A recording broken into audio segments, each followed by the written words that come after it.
Hi everyone, thanks for watching. If you like these videos, I want to ask you to please click the like button and subscribe to the channel. I'd really appreciate it. I'm going to start this off by reading a little bit from the excellent, amazing 21st chapter of Luke, which I just got through reading. We're almost done the book of Luke right now, where Jesus says, "Truly I tell you, this generation will certainly not pass away until all these things have happened," talking to his disciples about the coming events surrounding Jerusalem.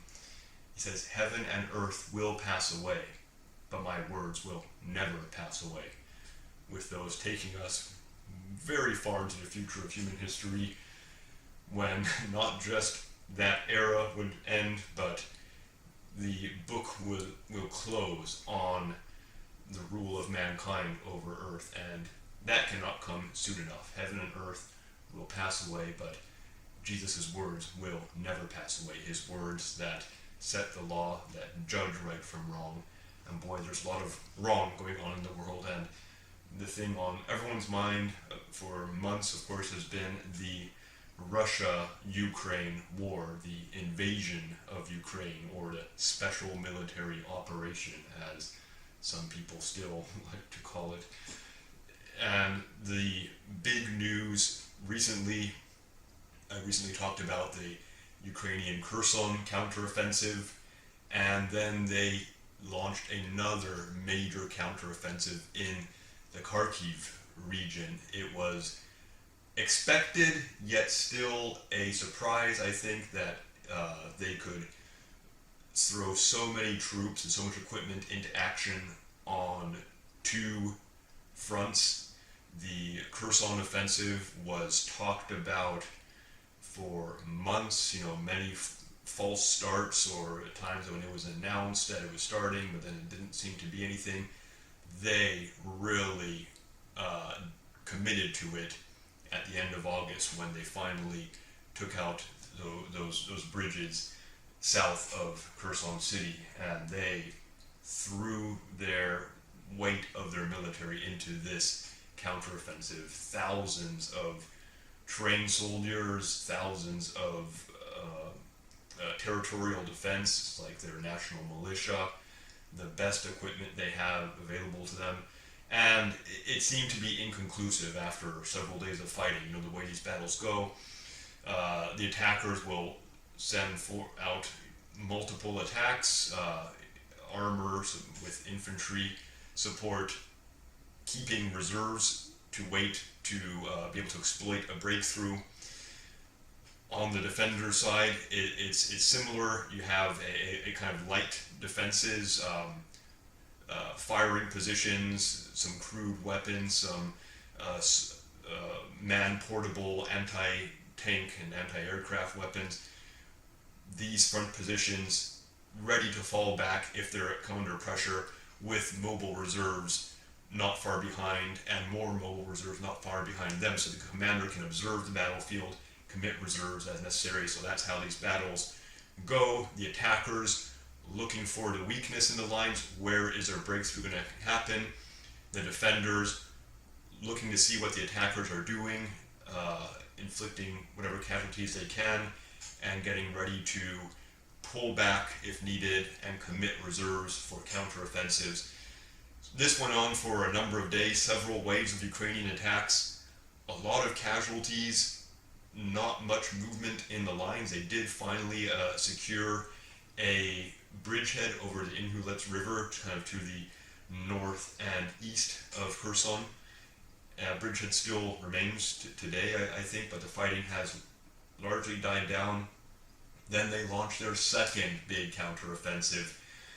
Not as heralded, but certainly there was talk of it in the days leading up to it happening. There was a buildup of Ukrainian forces in the Kharkiv region, and they seemingly broke right through the Russian lines pretty quickly. This was not a very spread out offensive, a pretty concentrated one on a smaller front, and they sent a lot of men and machines and have gone through the Russian lines and taken some objectives. It seems the goal for both of these offensives would be to cut off a very important Russian position and encircle and defeat a large number of troops. The one for Kherson, that would, if they managed to capture Kherson, that would split Crimea's land connection from the rest of Russia and Russian-held territory. If they can succeed in this Kharkiv counteroffensive, what they're going for is Russia's Izyum bridgehead, which has been a position they've held for months, very important strategic position, allowing them to threaten all of the Ukrainian forces in the Donbass region. In the Kharkiv counteroffensive, the Ukrainian forces were able to cross the Severodonetsk River and take a number of objectives, and it's unclear what's happening now. We're kind of, every day a lot of news is coming out of Ukraine, but it takes time for these different battles to develop, and more will become clear the more time goes on. We'll end up seeing what happens. Ukraine is hitting pretty hard, surprising some people, surprising some analysts. A lot of analysts have been expecting this though, and it remains to be seen exactly how Russia will react. Russia has paused their operations for some weeks now. Apparently they do have a lot of new forces coming into the theater. We're going to see what ends up happening. Who has the most resolve? Ukraine has proven they have a lot of resolve. They have a lot of people willing to sign up for this very dangerous, deadly war. They have a significant numerical advantage. They have received a lot of foreign aid. How long will the morale of their army hold up? How long will the morale of their allies, their foreign partners, hold up to keep on supporting and supplying them? A lot remains to be seen. Same from the Russian side. How much are they willing to commit? They've been trying to kind of do this war on the cheap, sending in as few forces as possible, using limited tactics. How far are they willing to go? I don't think Russia is going to admit defeat and pull back, and Ukraine has certainly shown their resolve to keep this war up. It's very tragic. There seemed to be a lot of hope for a negotiated settlement at the very beginning of the conflict. That looks very far away right now, and this is a very serious war with ongoing heavy battles and the casualties to match. Now, my last video actually got a few views. It was kind of nice to see people watching, and a couple comments. I want to read one of them. This person says, "A European look towards his counteroffensive." This is about the Kherson counteroffensive. It says, "The Russian radars are almost disabled due to the ammunition Ukraine received from the USA. Bayraktars, those are these Turkish war drones, very effective drones that Turkey manufactures. Bayraktars are hitting the Russian artillery down one by one. I predict within a few months Ukraine will have conquered a big part of the Kherson region."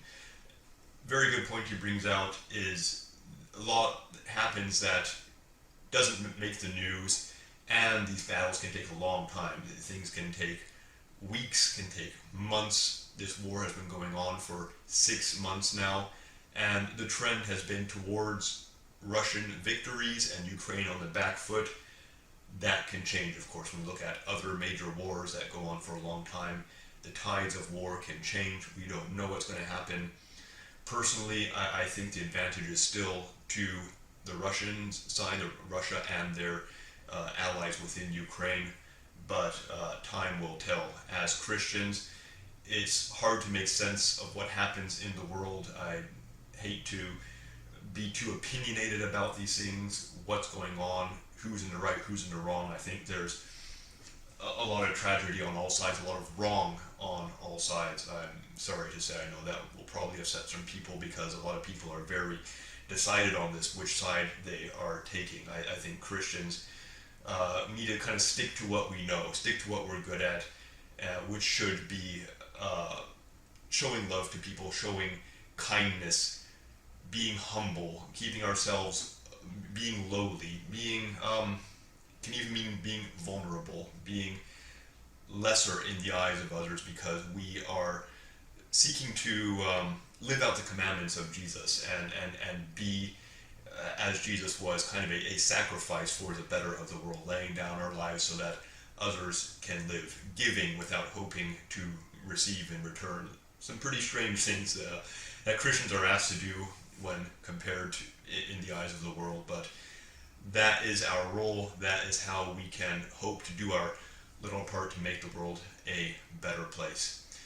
God have mercy. So many good people, bad people, just people, suffering, dying in a way that should not be happening. God have mercy on everyone. Thanks for watching. See you later.